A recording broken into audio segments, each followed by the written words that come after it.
Welcome to the Horror Next Door. This is everything we watched in February 2022. If you like this video, please consider subscribing.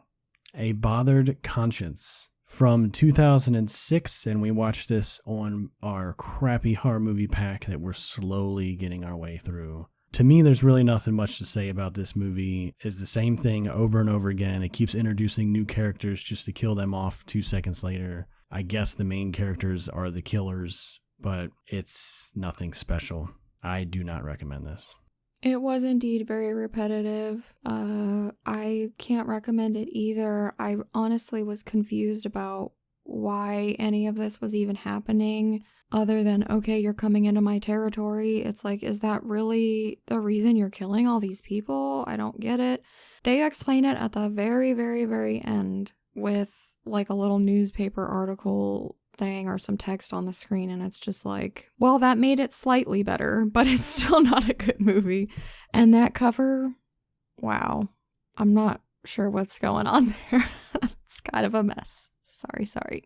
The Deep House from 2021, which we watched on Hulu. This is one of the movies we talked about in our favorite trailer videos, and it was a really, really cool premise. I think maybe the way it was executed wasn't the best thing ever in the end. I mean, it was still really fun to watch. It felt very claustrophobic and unnerving. It sort of felt like you were underwater too.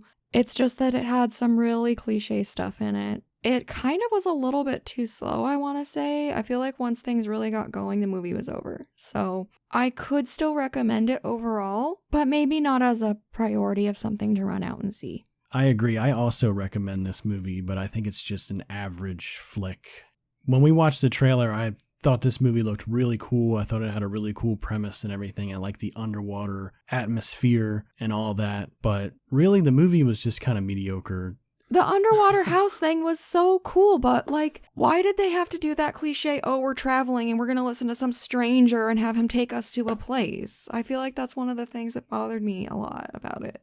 I feel like if you like scuba diving and you like horror movies, then this movie's probably right up your alley. But yeah, the whole, oh, we met some dude and he knows this super secret spot that we can go to and no one else is going to be there. Let's go there. Like, okay. And then I felt like the very end of the movie, I guess, is it the after credits scene that we just happened to sit through the credits randomly. We weren't even trying to. Because there was a cool song. And the very end scene there reminded me of the movie The Ruins. And I'm not going to spoil anything, but if you've seen The Ruins, you know exactly what I'm talking about. So I just feel like everything in this movie's been done before, except for the scuba diving house under the water aspect. Other than that, you've seen it before. But I would still recommend it. Just put it at the bottom of your list.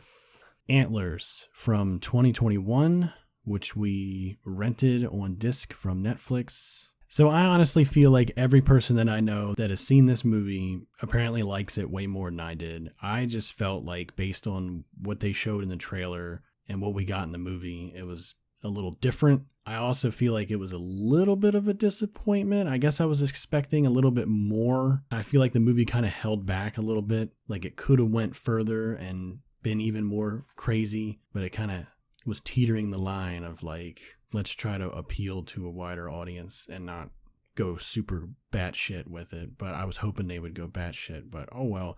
I would still recommend the movie, but to me, it's an average flick. I do think I did like it a little bit more than you.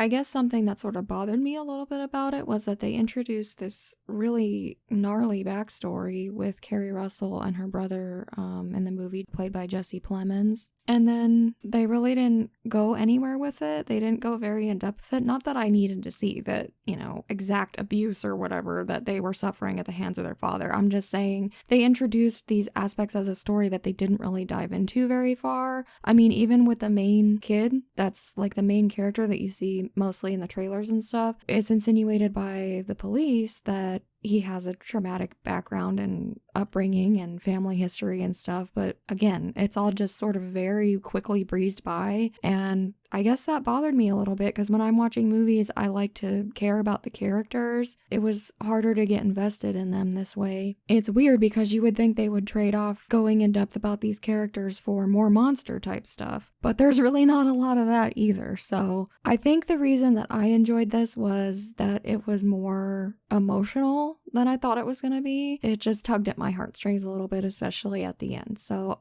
I would recommend it. Just be forewarned that if you're looking for a, creature feature type thing, this isn't really it. Texas Chainsaw Massacre 2022. This is a Netflix movie. We watched it on streaming, of course. We definitely talked about this in one of our favorite trailer videos, but it was legitimately just because, okay, it's Texas Chainsaw. That's exciting. But now that I've seen the movie, what I feared has become a reality, which is that it was just super in your face, very 2022. It was trying to touch base on a lot of different topics and bring light to political things and just be all PC and stuff. And it was annoying. I just feel like for a Texas Chainsaw Massacre movie, can you just stick to the basic story and leave all that crap out of it? I don't know why all the horror movies made nowadays have to go into depth with all this stuff. And on top of that, you add all of the annoying social media, cancel culture stuff, and it's just a big eye roll. I don't recommend this at all. I feel like this just shouldn't even have been made. I mean, the one saving grace for me is Leatherface himself, which, considering his age at this point, his character would be in this. I'm not sure how he did a lot of the stuff he did, but whatever. He looked cool and creepy, and there was some decent gore when it wasn't CGI, and I love that shot, or actually a few shots, especially like in the sunflower field area. So, but again, no. So I feel like there's a lot of things I could say about this movie, and a lot of them are very bad and harsh. Really, the only saving grace for this movie is Leatherface and just him going around and killing everybody. That's pretty much the only reason to watch this movie. The story is ridiculous. The characters are all dumb and unrelatable. At least I can't relate to them. I understand that the new trend is to make a sequel to the original and set it in present day. Halloween 2018 did it. And this movie pretty much rips off Halloween 2018 in every way. But that being said, if you want to make a sequel to the original, why not just set it in the 70s and say it's like 2 years later or something? Why does it have to be 2022 with Instagram kids running around? Like, I don't get it. I agree. And I also think that bringing back Sally felt hollow and completely pointless, but it was just reenacting, recreating, whatever you want to call it, what they did with Laurie when they did Halloween 2018. And that's silly. And Halloween 2018 was a much, much, much better movie than this. Yeah, totally. So, Psycho, do I even need to ask, would you recommend this movie? No, not at all. I mean, I don't even... So, it's funny. So, when I found out that this was going to be on Netflix, my initial thought that went through my head as a movie collector, like, gotta get the Blu-ray, I want to have it a physical copy in my hand, I hate everything being on streaming. I said, well, shit, I'm not going to be able to have this new movie on Blu-ray because it's going to be on freaking Netflix streaming, and who knows if they're ever going to release it on Blu-ray. But now that I've seen it, I could care less. Also, one more thing I wanted to add. One more thing. And this is actually, it's not really a negative thing. It's not really a positive thing. It's kind of a neutral thing. I thought it would have been a lot cooler. And I guess this is a little bit of a spoiler, but oh well. I thought it would be a lot cooler if he had taken the face of the friend of the main characters and wore that throughout the movie. Because it would have been cool seeing him chasing around all these kids wearing their friend's face the whole time. But that's just me. Would not recommend. Go watch the original, or actually go watch any of the other sequels or remakes or whatever the hell you want to call them. Every one of them is better than this, in my opinion. Lucky from 2002, and we rented this on disc from Netflix. This movie was fucking weird as shit, but I say that in the most positive way possible. I feel like this movie has a charm to it, even though it's very low budget and just very crazy, I guess. I don't know how to explain it. If you're into just wacky ass storylines, then this one's right up your alley. I would totally recommend this movie. You should watch this instead of the Texas Chainsaw Massacre. I just want to give a quick shout out to Letterboxd user Horror Sage. He has a list called "You Are Plebeians, Watch These Movies." That is the reason that I rented this. This movie is crude and offensive, but as Psycho mentioned, it has this charm to it that is so odd and almost uncomfortable because of the content and the things that are happening. But there's always this super black, dark humor throughout it that you don't really feel like disgusted or, I don't know how to explain it, because I mean, honestly, there are a few touchy subjects for me that when I see them in movies sometimes just make me go, ew, I'm done, or this is losing a star, or whatever. For some reason in this, it just works. And lucky, the title itself is the name of a dog in the movie, and the dog is so freaking cute. I don't think the low budget made this movie any less enjoyable in any way, shape, or form. I'm really sick of people just automatically writing off movies just because they have a low budget. I really do recommend this movie and hope that you will give it a chance. Frankenhooker from 1990, which we watched on Joe Bob's Valentine's Day special on Shudder. Remember when we talked about Brain Damage? And I was like, it's directed by Frankenhooker. He has a lot of better stuff. This is what I was talking about. I mean, all of his movies are so freaking bananas, obviously, or at least the ones I've seen. This movie's really fun. In the same vein as Lucky, it's definitely a very dark and weird humor. Like, I could see some people being offended by this, but it's so over the top and ridiculous that you just can't help but laugh or just shake your head. And I don't mean that in a bad way at all. I know that I saw this when I was probably too young to have seen it, and I remember back in the day we had a Fangoria magazine that had one of those like fold-out posters, and it was Frankenhooker. And my mom told my dad to stop buying my sister and I Fangoria magazines because she thought it was like dirty. So I was exposed to this probably too young. It was fun to watch it again as an adult. Yeah, I mean, even if you just want to watch it for the scene where there's like a whole bunch of hookers exploding in a hotel room, I would recommend it. I would totally recommend this movie as well. This is actually the first time I've ever seen Frankenhooker, so it was an experience. So even though this movie was released in 1990, it definitely feels like a late 80s type of movie, which is great. Was not a fan of Brain Damage, but Frankenhooker was pretty cool. When she finally becomes the Frankenhooker at the end of the movie, it's just great, her walking around and doing her whole thing. I don't know who plays her, but she did a great job. Patty Mullen. Definitely a lot of dark humor in this, and I love me some dark humor, so like this one, would definitely recommend it. And it wasn't until just now I realized that we haven't watched the other Joe Bob Valentine's Day movie. We need to get on that. Want a date? Want a date? What'd you say? Got any money? Got any money?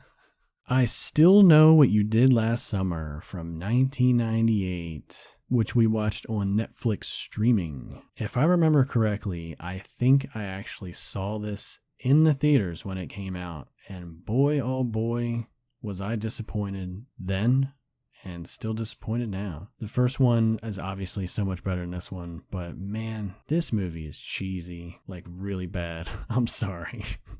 If you're in the cheesy horror flicks, then run out and see it, but otherwise I do not recommend it. It's pretty much the same exact storyline as the first one, only we're on some tropical island place or whatever. I don't know.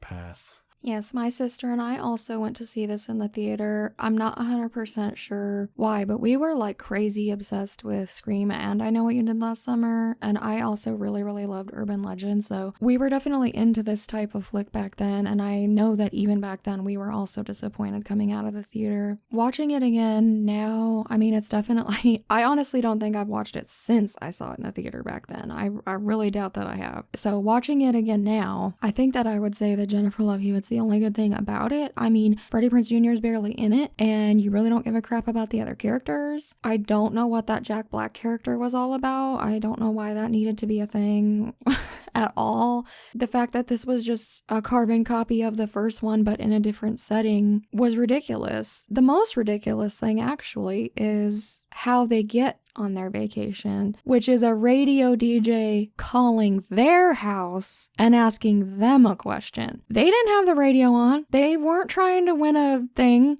Someone called them. What radio station calls you and asks you a trivia question? That doesn't happen. The whole reason they were there is so dumb, and that's why I only recommend this movie, because it's so ridiculous. Like, I feel like you could see it once, especially if you've seen the first one and you like it. I feel like watching this once would just be fun, and it's fun to make fun of. I can also understand why Psycho said he doesn't recommend it.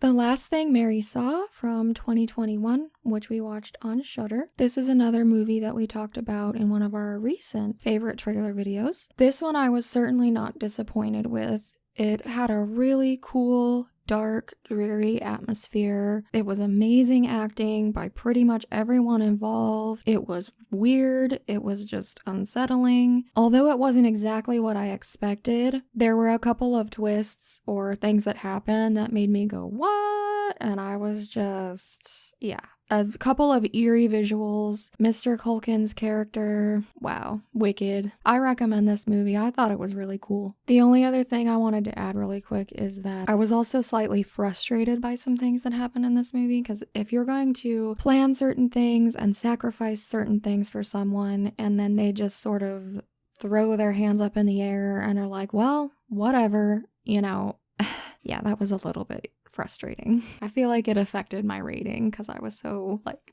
what?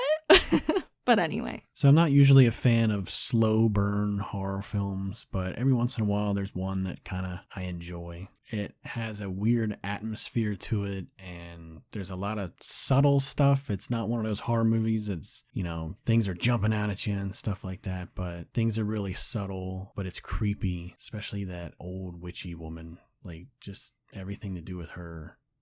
Weird. The ending was really weird. It was almost like, what's going on? But really enjoyed it. I recommend it. You should check it out. Firestarter from 1984, which we watched on HBO Max. We actually sought this out and watched it because the Firestarter remake trailer or whatnot came out, and we watched it, and Hellcat was like, oh geez, what is this? So we were like, oh yeah, I think that's on HBO Max. We should go watch it because I've never seen it. And to be honest with you, it didn't really wow me. I know a lot of people talk about it like it's, you know, a classic, and at least with my first viewing, it was good. I enjoyed myself. The ending is awesome. That whole third act where shit hits the fan definitely is awesome, and I appreciate practical effects. So I would definitely recommend it, but I'm not a huge fan of it. Yeah, I know I had seen this in the past when I was younger, but even watching it now, it is kind of slow in parts. I definitely think this could have benefited from a little bit of more editing and taking a little bit more of the stuff out from before little Drew and her daddy get captured, because that was when the movie got really good. I mean, not to say the stuff where they're on the run wasn't interesting, it just went on for a little bit too long. I also think that Drew Barrymore's performance, considering her age at the time and everything like that, is really something to be seen. So, I mean, I recommend the movie for that alone. The whole storyline with George C. Scott's character is so weird and uncomfortable, and it's definitely not something that I retained or grasped when I watched it as a youngling.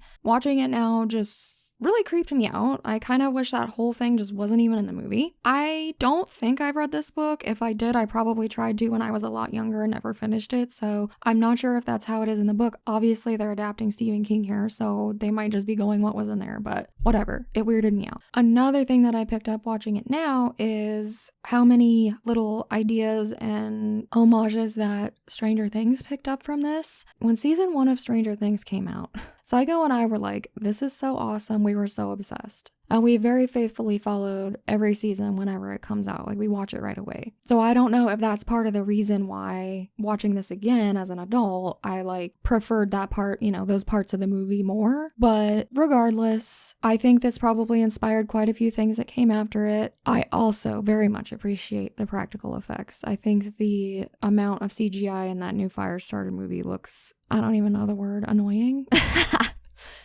Anyway, I do recommend this movie. Come True from 2020, which we rented on disc from Netflix, but FYI, it is streaming on Hulu. There is such awesome music in this, and there are so many awesome visual moments in this that I really wanted to love it. But we have this super awkward situation where our main character, who looks extremely young and is clearly in high school, it's established in the film, starts getting sort of romantically linked with someone much older. It's just weird. The movie totally lost me when they started going in that direction, and I thought it was so cool before that started happening. Then they crossed a line, and I was just like, I'm not invested in this anymore. I kind of feel like it ruined the movie for me. When they're actually showing the sleep study patients' dreams, those are my favorite parts of the movie. That stuff is so cool. It's just art. It's really creepy. It's really weird. Yeah, that was just my favorite thing, but it also got to the point where they were doing it so often and so slowly that even that started getting a little bit old, and you're just sort of like, okay, let's go. So I definitely think the pacing was a little bit off. So basically, like, about 2/3 of the way through the movie, I was super duper checked out because of the awkward stuff and because I was just sort of over it by then. On top of that, the ending and how they explained what was going on the whole movie, what a cop-out. So lame. I hate when that happens. I hate when a movie is like decent or even great, and then you get to the end and you're just like, face palm. Give me a break. So it's hard for me to recommend this movie because of all the things I just complained about, but it's also not the worst thing I've ever seen. I guess, you know, it's streaming on Hulu. If you want to give the first half hour or so a chance and see if it's something you're interested in and then decide if you want to finish it, then I recommend it. But just know that if you watch the whole thing, you're probably going to be just as disappointed as I was. So I think Hellcat pretty much said everything that I thought about this movie as well. I think the only thing that I will add is, I think obviously whoever made this movie is really good with visuals, really good with incorporating the music and everything. They did a really good job film-wise. The idea of like the Shadow Man and stuff was, I think, a really cool idea, and I feel like if they had gone more in that direction and less in the direction that the movie actually went in, I think it could have been a lot better. It's almost seemed like the ending was just like, we gotta wrap this up. What could we do, you know? But I don't know if I would recommend it. Sorry. I know, it's hard to say yes, go watch this. I will say this. It was better than the Texas Chainsaw Massacre. Everything was better than Texas Chainsaw Massacre. I still know what you did last summer was better than the Texas Chainsaw Massacre. I think I might rewatch A Bothered Conscience before I rewatch Texas Chainsaw Massacre because I didn't know what the hell was going on the whole time. Now that I know what's going on, with the little explanation they drop at the end, maybe I would like it better. I'm not watching A Bothered Conscience again. I'm not going to. I'm just saying I'm not watching that. I would rather watch it than the Texas Chainsaw Massacre 2022. No. That's all I'm saying. I'd rather watch Texas Chainsaw Massacre again. All right, we'll do it in separate rooms. Sorry. As always, we thank you so much for watching. Leave us a comment if you have any horror movie recommendations, and we will add them to our watch list. Until next time. Want a date? Got any money?